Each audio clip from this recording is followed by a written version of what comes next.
Okay, Tom, further on glad to be on June to Richmond Barracks. I'm going to hand you over to Lynn now to introduce our guest. Oh, is that right? Yes. Okay, well, listen, welcome to this special night commemorating our friend and fellow poet, Michael Hartnet. And welcome also to Richmond Barracks, very historic building. I guess in terms of Michael Hartnet, you could say that this building is within a stone's throw of the Richmond House, McDowell's, where he spent a good deal of his time. He used to stand there in the doorway looking across the road at this building, which at that time, this building was a school, and we have one of the last headmasters here, Shay Gordy, is with us here tonight. And he'd look across there, being a poet with a sense of place, he would have been well aware of the historic significance of here. But he was more concerned with the people, the children with their pale margarine faces, the good Catholic families with their 13 milk bottles on the doorsteps. His book Inchicore Haiku was, I believe, his gift to the people of Inchicore for putting up with him and looking after him while he was here in exile from his native Limerick. Now we're going to have a complete reading of the Inchicore Haiku in the first part of the programme. But before that, we have a special guest to formally launch the book.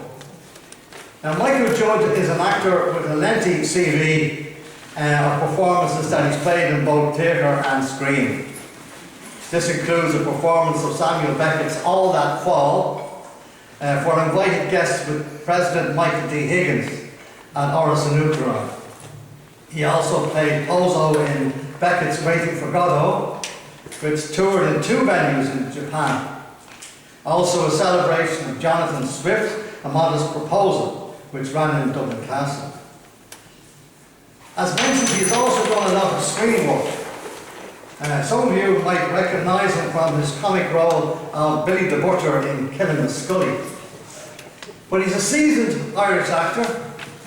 To his credits, the man Trasna Murders, also a role in the 6th season of The Vikings, a supporting role in the feature film The Man Who Invented Christmas, where he starred opposite Christopher Plummer and Jonathan Pryce.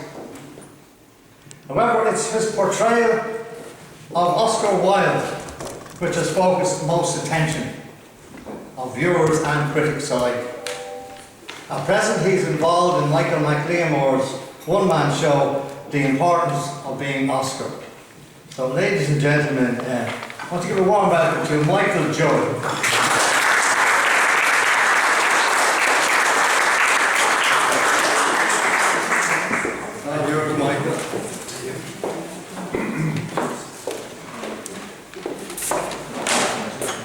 Good evening, everyone, and I'm delighted to be here and to be asked to launch Michael Hartnet's, relaunch his book.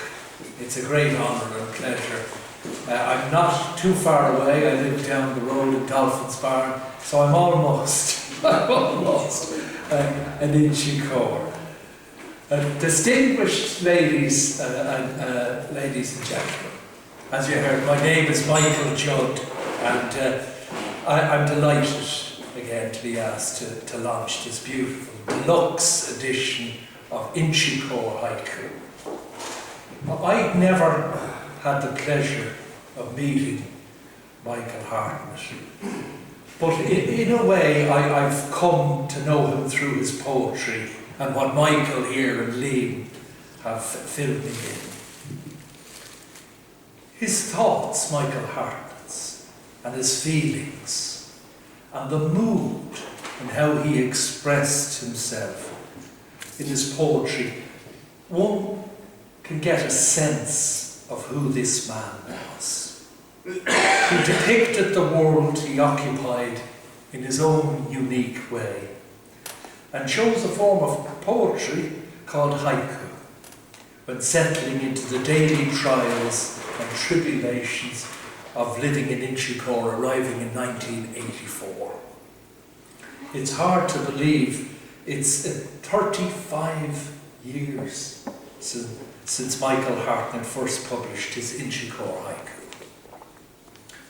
He became a firm favourite with the locals, especially the patrons of the Richmond house, where he recited his poetry.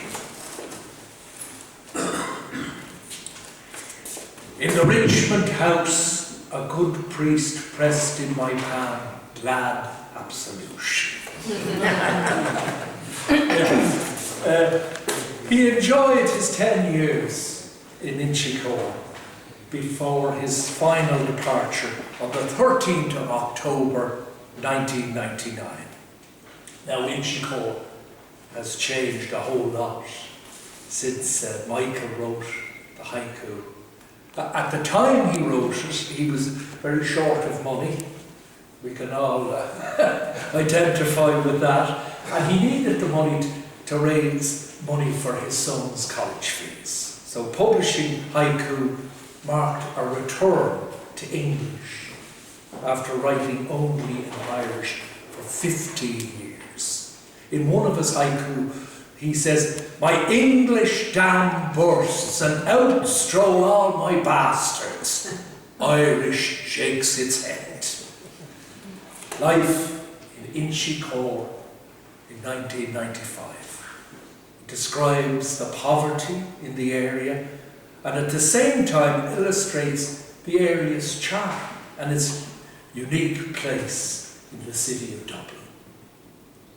Nevertheless, today, there remains a strange underbelly of poverty and social exclusion in a large part of the area which concerned Michael when he first wrote the haiku.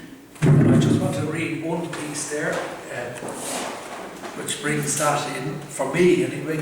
In the Richmond house, the floorboards ooze ancient tears of unemployment.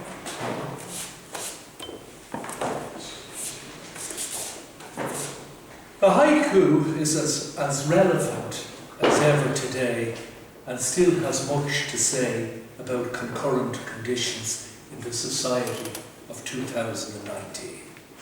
Reading the haiku now is like opening a time capsule.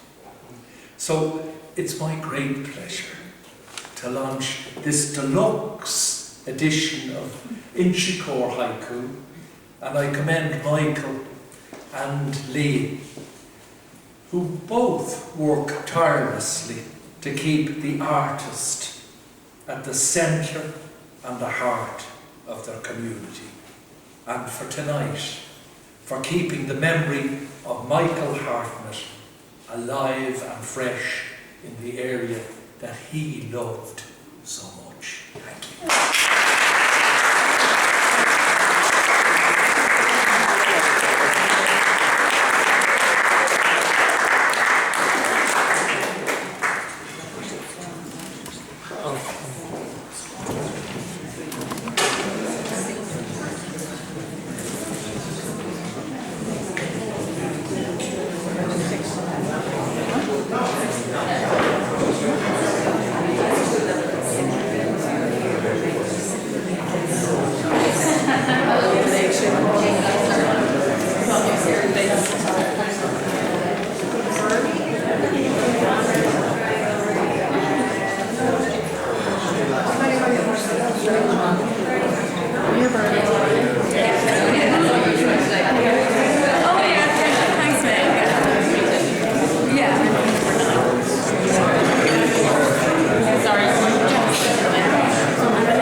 So, the first reader of the haiku will be Mabelson.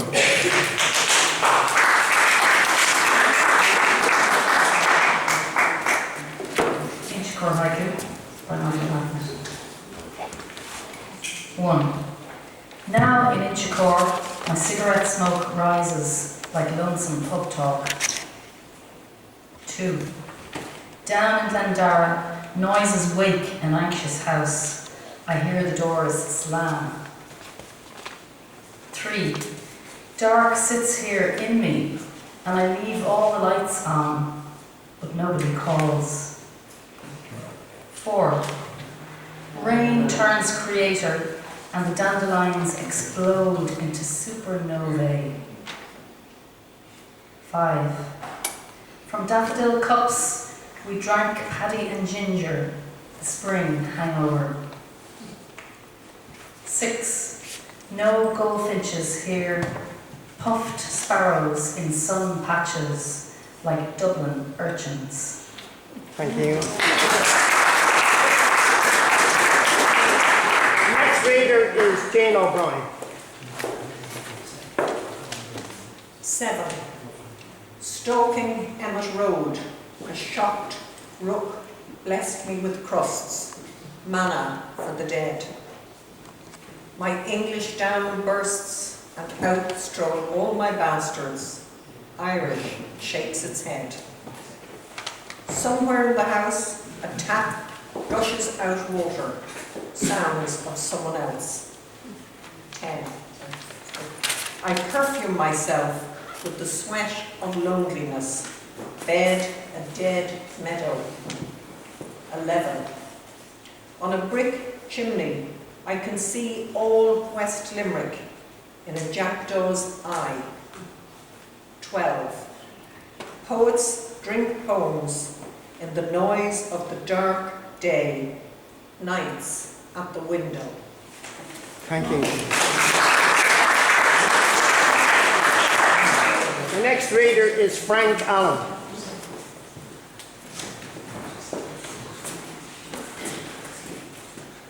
In the Richmond house, a good priest pressed in my palm, glad absolution. The local bread shop, a fresh smell of broken homes, a fist of wife's tears. Hopeful telephones tinkle in the empty house. Sorry, wrong number.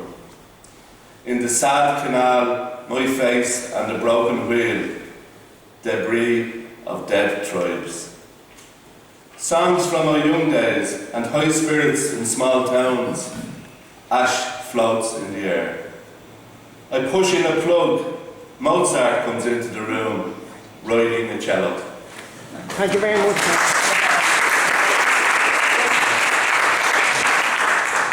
Next reader is Michael Whelan.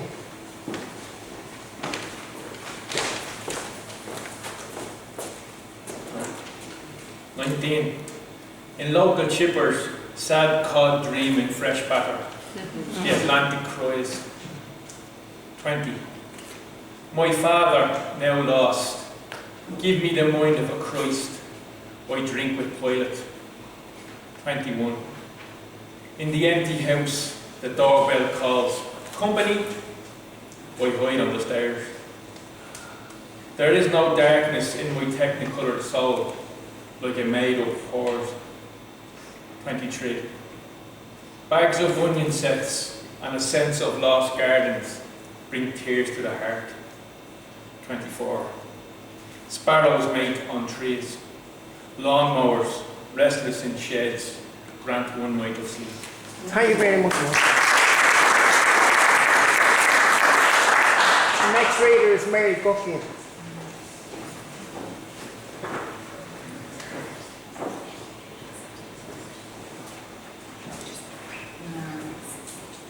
Page 25. From St. Michael's Church, the Electric Angelus, another job gone.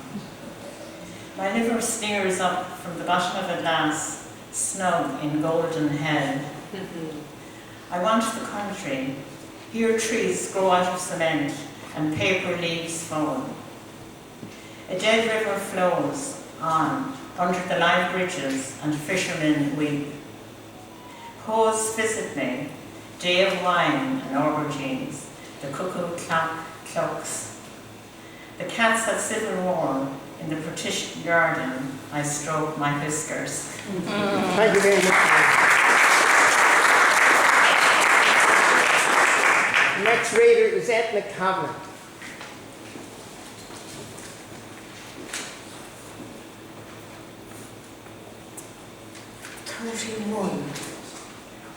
All the flats cry out, is there a life before a dull day? The pawn shops snigger. 32.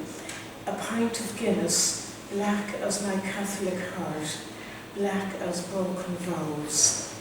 33. I want spring water, a well with a frozen mouth. Here I drink my own. 34.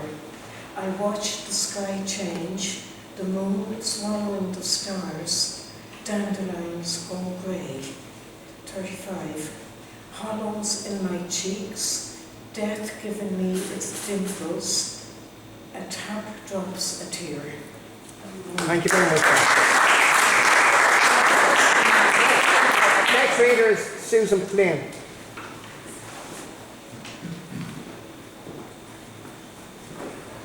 Number 36. Into withered peace, into the conquered garden, charge green bayonets. 37. What do bishops take when the price of bread goes up? A vow of silence. 38. I learned the hard way, acts of love can break a heart. 7 white seagulls. 39. I hear the lights hum and a cigarette erupts. Soft light strokes my head. 40. Dead faces watch me. People I have wronged and loved. Milk sours in the cup. 41. Oh, my next haiku. Exiled minds are unaware. Starlings flock to sills. Thank you very much. Next reader is James Conlon.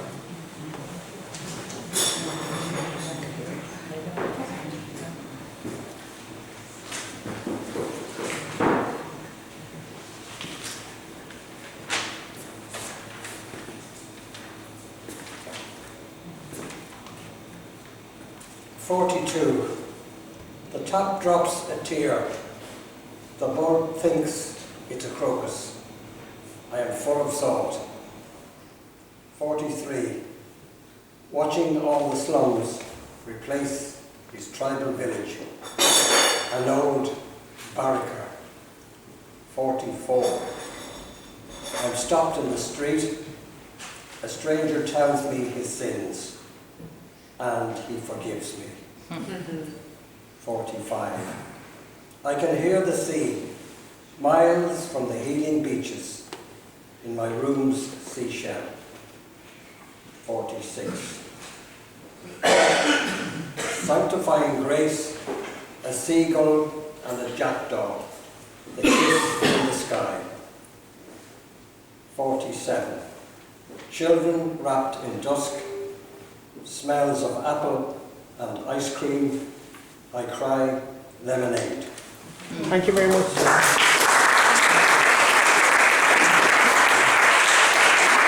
Next reader is Bernie Jameson. Crouched under alders, only half the body drenched, the rain feels cheated. 49. Now in Inchicore, margarine generations are pale in spring sun. 50. My beloved hills, my family and my friends, my empty pockets. 51. I hear a cockroach wipe its feet and run across the carpet's drum skin. 52. Banished for treason, for betraying my country, I live in myself. 53. I am not afraid. I will die proud like I lived, only petrified. Thank you very much.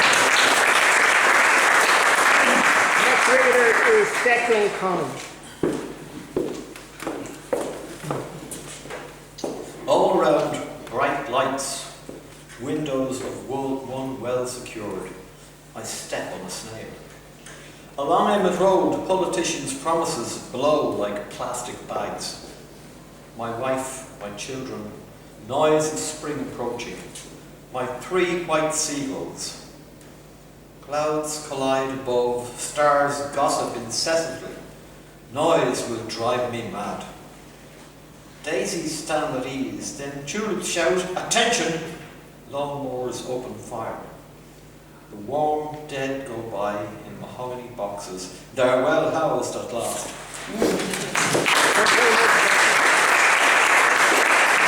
Next reader, Rachel Stanley.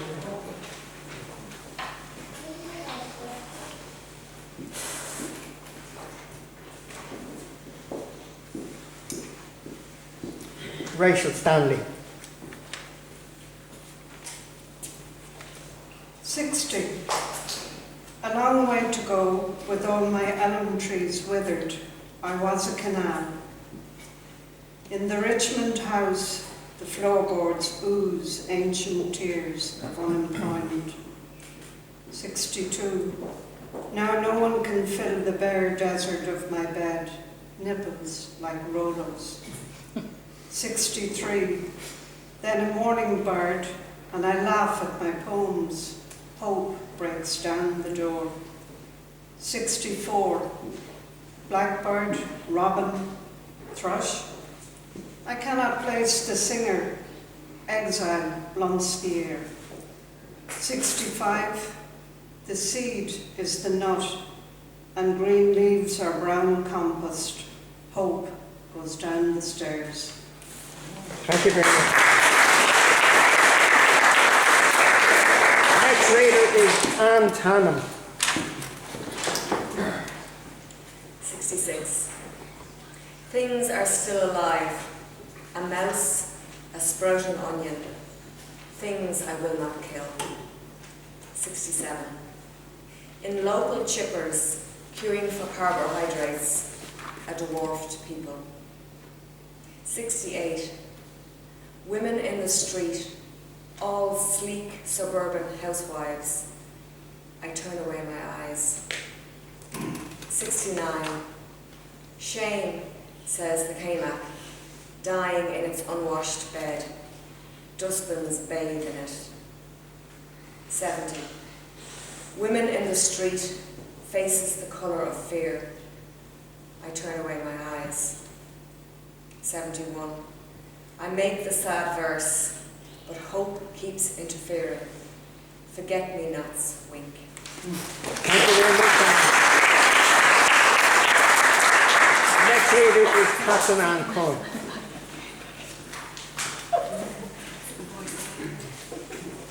In a green spring field, a brown pony stands asleep, shod with daffodils. In St. Michael's Church, a plush bishop in his frock confirms poverty. I dream of acres, a prairie of a woman, a pie is a vice.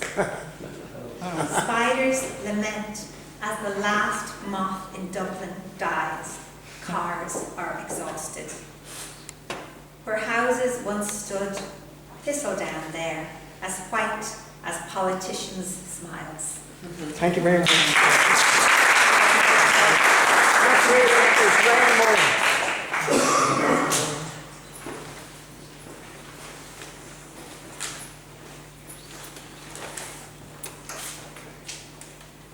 The twin spires escape the cropped lime trees, try to fly. Curfews stay mouth high. 78. On Tyrconnell Road, Catholic emancipation. 13 milk bottles. She sat like a finch in the hollow of my hand, but I let her free. I drink my regrets, mixed with a dash of bitters. My lungs smoke cancer.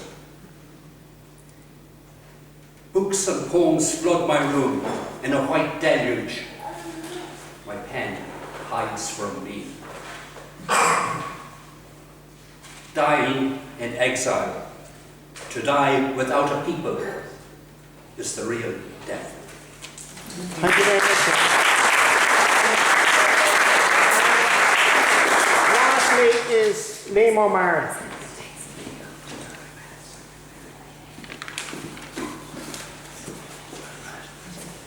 83. Tell the people yes, and the state will grant you a crucifixion. To give all I am, a rejection is worse than the worst of loneliness. And now the final three haiku, which to me they were connected, and I told Michael this, and he didn't disagree with me.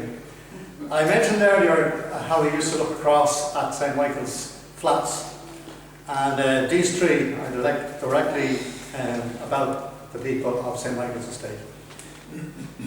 The empty pockets, old bills pounding on the door. Are these my people? All divided up, all taught to hate each other. Are these my people? My dead father shouts from his eternal labour. These are your people.